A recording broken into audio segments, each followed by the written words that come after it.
Das Radical. Since the 2017 election, there are now 8 political parties that have seats in the Icelandic parliament, the Alþingi. That is quite an impressive feat, considering that there are only 63 Senate seats in total. However, 8 political parties is not only a record, but very much an oddity for Icelandic politics. You see, most of our political history has been dominated by 4 main parties: a liberal conservative party, a social democratic party, an agrarian centrist party, and a liberal socialist leaning party. And in this video I'm going to briefly touch upon the history of these 4 parties. In the early years of home rule in Iceland, the idea of a political party was very different from what it is now. Senators usually ran as individuals in their respected districts, and once elected they would then band up with some other politicians and create a de facto party. But these early political parties were more like cliques or gangs or something of that sort, or factions is the proper word, I think. And it was very common for people to leave one faction for another in order to get a majority, depending on what the political situation was after each election. In 1915, a new amendment was added to the Constitution of Iceland in order to greatly expand voting rights. Before 1915, only property-owning men over the age of 25 had been allowed to participate in national elections. However, after the 1915 amendment, all men and women over the age of 40 were allowed to vote as well. And the amendment also called for the gradual lowering of non-property owning people of both sexes until it was on par with property owning men. However, in 1920 another amendment was passed, or the previous amendment was changed, basically granting everyone equal voting rights if they had reached the age of 25. This, of course, caused a great influx of new voters, and all of these new voters required a more sophisticated political party system, since many of them required parties that reflected their needs more than the needs of the property owners that had previously been the only ones to vote. And this is where the origins of most of the political parties that we see in later decades come from. So let's talk about that. In 1916, the Common People Party, or Alþýðuflokkurinn, was founded. They were social democrats, and the party was mainly modeled after similar political parties in other European countries. However, social democrats have never been as successful in Iceland as they have been in most of the other Nordic countries, like the Norwegian Arbeiderpartiet or the Swedish Social Democratic Workers' Party. In fact, only 4 Icelandic Social Democrats have ever been elected Prime Minister, and out of these 4, only 1 has ever managed to serve a full term. That one being Jóhanna Sigurðardóttir from 2009 till 2013, before losing again in a landslide. Tough luck, Jóhanna. 1916 also saw the creation of the Progressive Party, Framsóknarflokkurinn. The Framsóknarflokkur was created when 2 political factions from rural areas came together to create a party that could better represent all farmers across the country. These 2 factions were called Independent Farmers, Óháðir bændur, and the Farmers' Party, Bændaflokkurinn. Now keep in mind that this was 1916, so World War I was going on basically right next door to Iceland, and because of that there was a very limited amount of ships getting through to Iceland, so the Icelandic farming industry was being stretched to its very limits, and farmers wanted a greater representation in parliament, obviously. In 1924, a new party was formed called the Conservative Party, or Íhaldsflokkurinn. This is often considered to be the first truly modern Icelandic conservative political party. And 5 years later, the Conservative Party ended up merging with another newly formed party known as the Liberal Party, Frjálslyndiaflokkurinn. The purpose of this merger was an attempt to try to unite the right side of Icelandic politics under a single banner. And this new party was named the Independence Party, or Sjálfstæðisflokkurinn.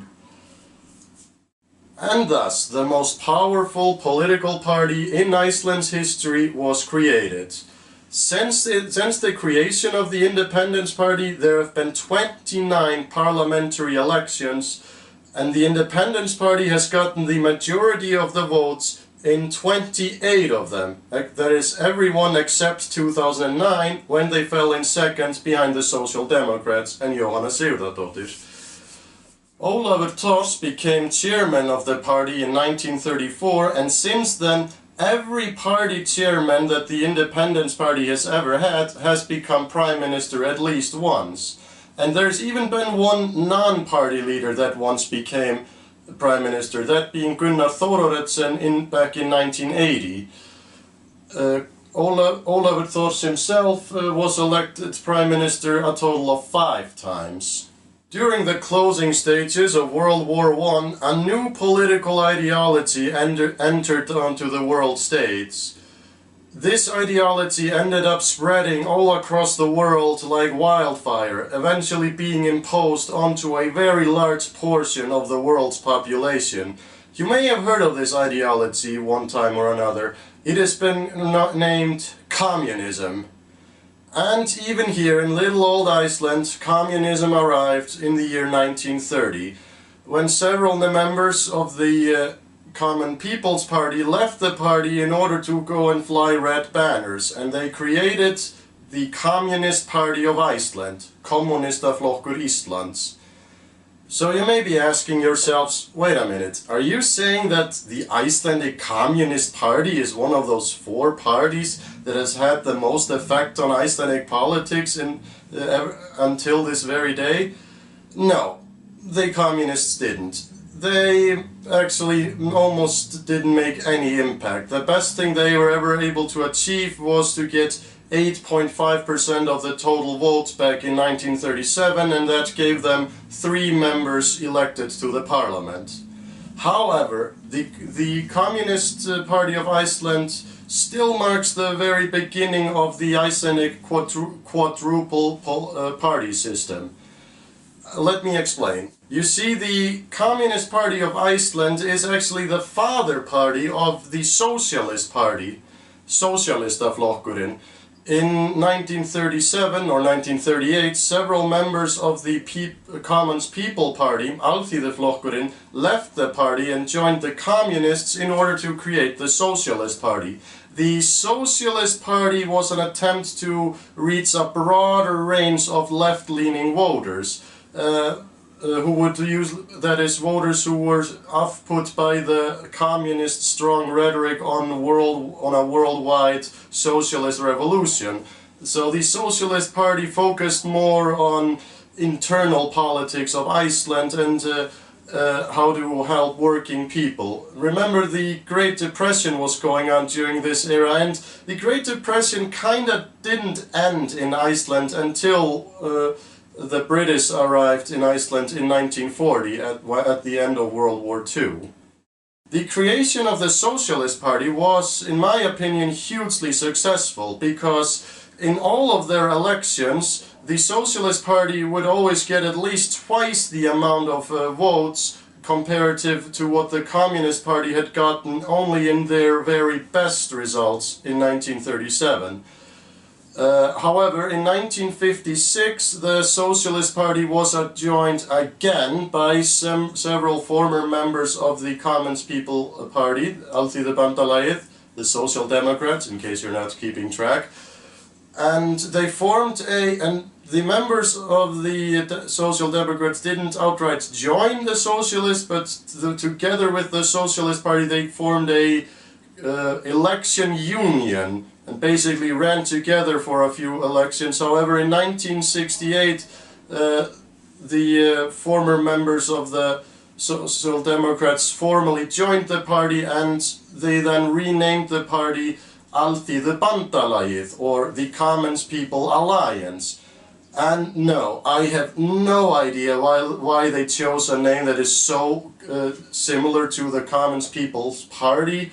To me it's just confusing, but I don't know, maybe back then people knew what was what. But to me it seems deliberately confusing. But this is not where the story ends. Even though I've already covered the four main political parties, there is still one chapter left. You see, in 1999, the Commons People's Party and the Commons People Alliance, as well as members of two other minor contemporary political parties, left-leaning parties, that being Þjóðvaki, or the National Awakening, and Kvennalistin, the Women's List. Þjóðvaki, by the way, was a splinter group from the Commons People Alliance led by Jóhanna Sigurðardóttir. So anyway, they all came together in an attempt to create a broad catch-all socialist democratic party that would act as a counterbalance to the Independence Party and the Progressive Party, and kind of like the previously mentioned Democratic Socialist Party or Social Democratic parties of the other Scandinavian countries.